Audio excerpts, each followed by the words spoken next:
Hello বন্ধুরা, কেমন আছো? আশা করি ভালো আছো, সুস্থ আছো। আমি অপরিতা তোমাদের সাথে নতুন একটা মাখার রেসিপি নিয়ে চলে এসেছি। টমেটো আর আলু এরকম ভেজে নিয়েছি, নিয়ে আজকে তোমাদের একটা ভর্তার রেসিপি করে দেখাবো। তো দেখো, এখানে ভালোভাবে কিন্তু আমি আলুগুলো খোসা ছাড়িয়ে দিয়েছিলাম আর টমেটোগুলো খোসা ছাড়াইনি, ওভাবেই দিয়ে দেবো। তো দেখো, এখানে প্রথমে নিয়ে নিচ্ছি নুন, একটা শুকনো লঙ্কা ভাজা, আর এখানে নিয়ে নিয়েছি পেঁয়াজ। আর আমি কিন্তু লঙ্কাটা সাদা তেলে ভেজেছি, কোনো তেল ইউজ করব না এখানে আমি।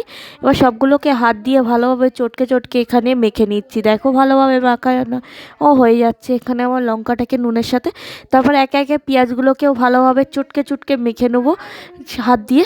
পেঁয়াজটা একটু মোটা কাটা হয়েছিল, ওই জন্য ভালোভাবে মাখতে যাচ্ছে না, তাও ভালোভাবে ডলে ডলে মেখে নিয়েছি। এখানে পেঁয়াজটা হাত দিয়ে ভালোভাবে ডলে ডলে মেখে নিয়ে এখানে আলু আর টমেটোগুলো এক এক করে দিয়ে ভালোভাবে হাত দিয়ে চটকে চটকে মেখে নেবো। এটা কিন্তু রুটি আর তরকারি, রুটি দিয়ে বা ভাত দিয়ে কিন্তু খেতে অসাধারণ লাগে। এরকম তেল ছাড়া ভর্তা যদি খেতে চাও, এরকম ভিডিও কিন্তু আমি আরও অনেক দেবো। কমেন্ট বক্সে জানিয়ে দাও এরকম তেল ছাড়া যদি ভর্তা আরও খেতে চাও তোমরা। আর এটা কিন্তু অসাধারণ লাগে, বাড়িতে কিন্তু অবশ্যই একবার ট্রাই করে দেখো। ভিডিওটা এই অবধি, টাটা, বাই বাই।